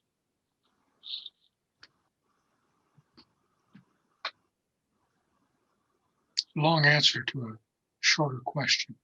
Barbara, you have something to say about that? I was just thinking about a story Grandma told me of a woman taking care of a problem of an abusive man, of their sister. he was bad to her and the children. So at 2 a.m. when he was passed out drunk, they sewed him into a blanket, dragged him far out into the woods, and beat him with baseball bats in the blanket they sewed him in. And then after they got tired of doing that, they went home. Never came back. And then they supported their sister and the children. I was thinking about my uncle while you were talking about, and you know, boarding school did that to people. Yes, Boarding it's school part of the equation, absolutely. did it to my uncle.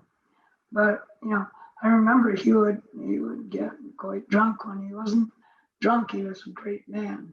I mean, great in the old sense of the Indians being great, standing up for people that couldn't stand up for themselves, facing down bullies and, you know, Euro bullies and all of that. But there would be times he'd tell me when he would be so drunk he would hold onto the grass so he wouldn't fall off the ground. And I know it was true. I know it was. And he never did get the better of that, but he was always a good old-fashioned man. He took his responsibilities, and he never took it out on the family. He never took it out on anybody but himself. So there is that. And I think it's because there were still traditional elements. For example, for the Iroquois anyway, the primary male figure for the children, for the sister's children, is not her husband, but her brother. So we spent a great deal of time with my mother's brother and his children. I think that had a lot to do with keeping him as straight as he was, because you just do that one old traditional thing, and it's like an anchor. You know, it's something you can hold on to and hope for. So I think going back to the old ways is probably one of the best. When I was talking with Lee Miracle, there was another woman from Pacific Northwest. She told me, you know, we just started using the old food. And I grew up with the old food. I never even had cheese till I was like 22, and I didn't like it. We just used the old food, corned beans, squash, and because we couldn't get, you know, deer meat and that sort of thing, we'd like turkey. But it's old traditional food, and we had our own garden we grow. I think that is extremely helpful in keeping your head right. So do the old things. If you just do the old things, I think that would go a long way to helping people and not demonizing the person who's acting out. I think it's really important not to do that. People are going to act out, especially after they've been through what Indian people have been through. And instead of that, you're, oh, shame on you, you're a bad person, you must be punished, sort of thing. But instead of that, going out and doing a traditional thing that with that person, or handing him some traditional implement, or, you know, just something like that is, I think, of a great deal more help than all the law they've got. Let me say something more about two things. One, just in response to what Barbara's saying, the Indian inmates, incarcerated Indians I used to visit, were necessarily sober because they're in prison, right? Some of the nicest human beings I've ever met because they're sober. Come back to Andy's other question that we didn't get to yet, this word justice. One problem is that Euro-Christian languages trade in such weighty abstractions. Now, George Lakoff, Mark Johnson and company, cognitive linguists, can assure us that all language is metaphoric. And I can say to, and by the way, some of my best friends, Sheldon, are lawyers. You've heard that one before, huh? And smiling because we've been friends a long time.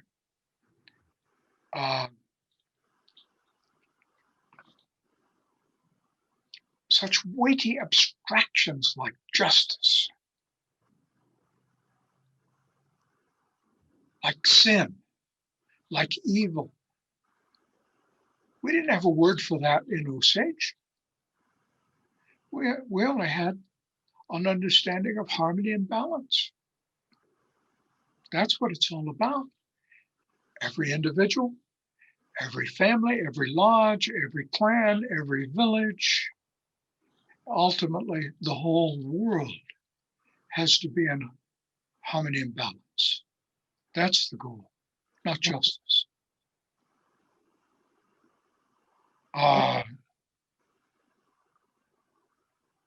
Did we have ways of encouraging people to have certain kinds of behavior? Yeah. In an Osage village, each of the Gallega, 2 of them, right? Each of them would pick 5 Akida, so that there were 10 total, who would live then around the lodges of the Gallega. And their job was to ensure that the people of the village followed protocol. He has a great deal of freedom, as Barbara said. You can't tell anyone what to do, but you can interrupt somebody who is being disruptive in the community and talk to them about it. And ultimately, the Gallega can't do this.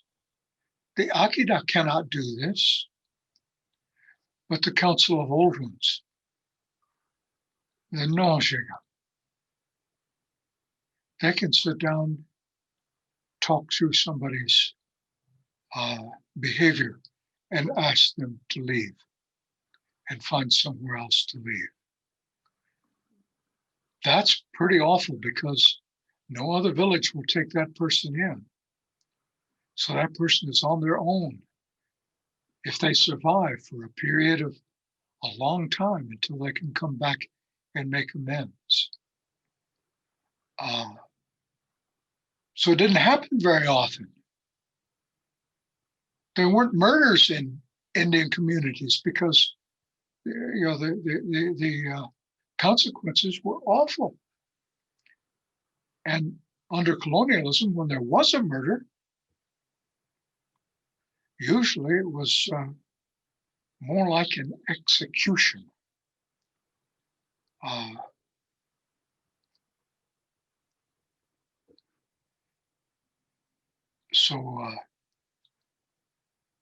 When spotted elk, I'm not spotted elk, I'm looking at Sheldon's picture. When spotted tail up at Rosebud was murdered by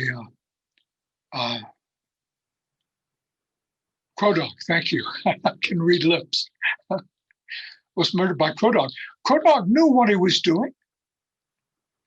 He knew it was an execution and he knew he had to pay the price. And he knew what the consequences were. And when the US government became involved, Crow Dog walked across the territory of the Dakotas to get to Sioux Falls on the appointed time for his incarceration and execution because he knew that was the consequence. It was only a court case, a different justice system, Andy, that rescued him from that fate. He was prepared because he was acting for the people over against a former hero who had become too compliant with US government people in the Dakota Territory. And you see that very, very often in stories about colonialist stories about Indians and the American justice system.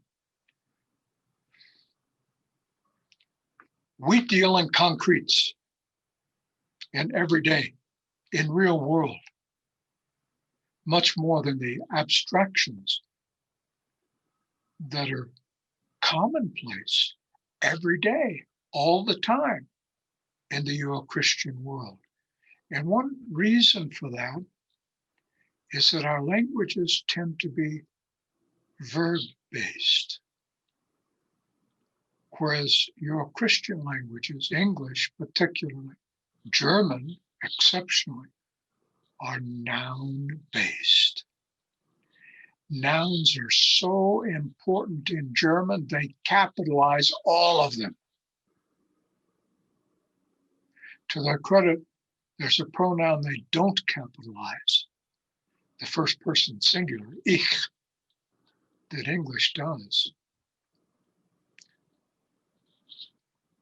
But our languages are verb-based, at least the languages I know. I don't know about Seneca and Iroquois languages, Barbara, but I'm assuming they're verb-based. Yeah. The nouns build off the verbs, not the other way around. When you start with a noun, you start with an abstraction. When you start with a verb, you start with visible action that's unfolding, that's happening.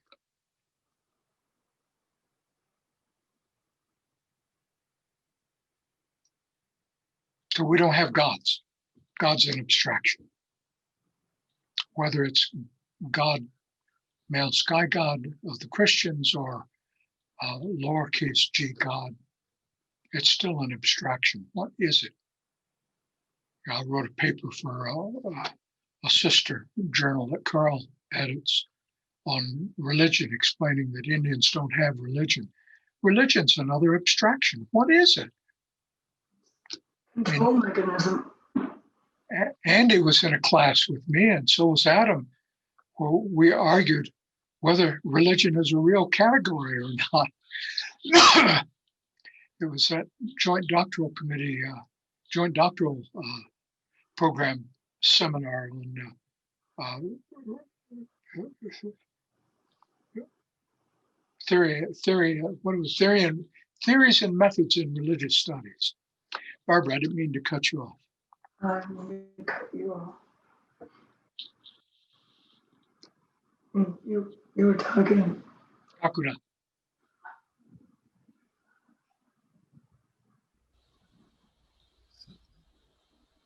I want to be aware of time, even though it's a Euro-Christian concept. There's one more question here. Maybe we could end there. But it's from William Elkins. And William, are you still here? Do you want to speak it yourself, or I can read it for you?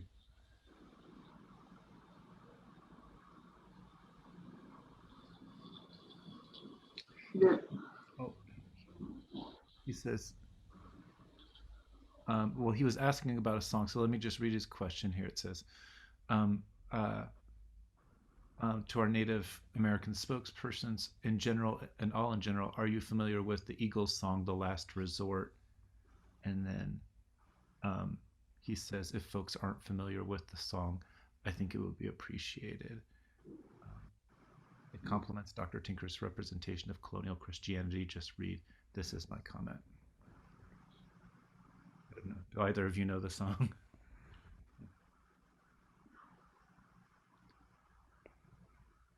I know a lot of songs. They're mostly in Osage and Lakota. I don't know that one by the Eagles, no. My kids probably know it.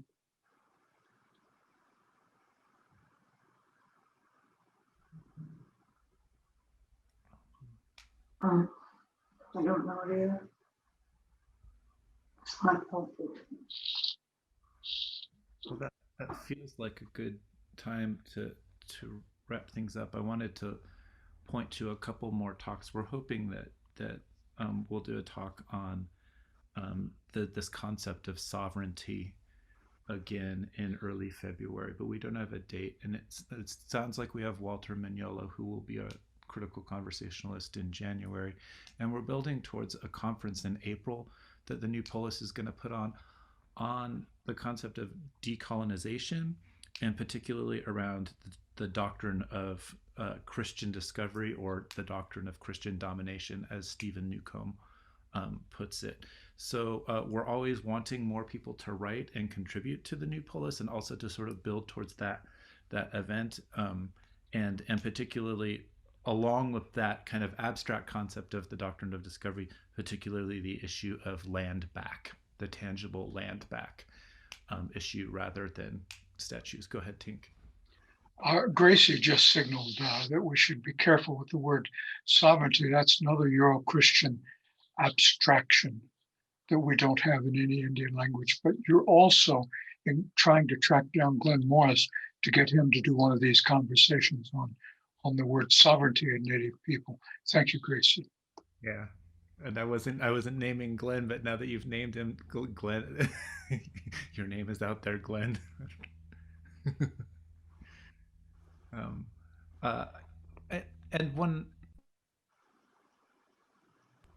And one more thing. So that there is a new book called The Colonial Compromise that Tink and Barbara and Miguel de la Torre, a lot of people from the community have recently put out. So you can check that out. It's kind of expensive, so you might look for it through databases if you have access. So with that, I'll just thank everybody for being here, and thank especially Barbara Mann and Tink Tinker for being here. And any parting words from either of you? No, just that nouns are very convenient if you're planning on lying to people. I would encourage people who are interested in the sketchings that Barbara showed us to look at her book, Indians, Archaeologists in the Mounds. It's a wonderful text. She's holding up a copy of it now for you to see the cover of. Yeah, I did that way back in 2003. Yeah, and I recommend everything she's written, but one of my all-time favorites is Iroquoian Women. And I use those books in the classroom a great deal. Always good to see you, Barbara, and to be able to work together. And thank Roger and Carl for putting this together. And I'll say, Thank you very much. This is incredible. Thank you. Hope everybody has a great day. Okay. Bye. Bye-bye, Tim. Bye, Roger, Carl.